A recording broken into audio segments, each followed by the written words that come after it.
Hello and welcome back to my channel. In today's video, I will show you how to use the Buzz app. So let's get started.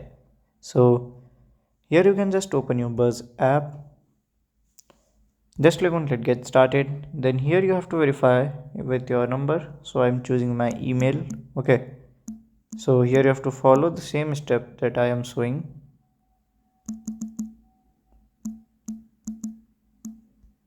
So I will just click on verify. Then the code has been sent.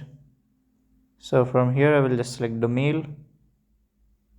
So you can just give your OTP from here. Just check on spam. So you can just reload and you can just check it. Okay.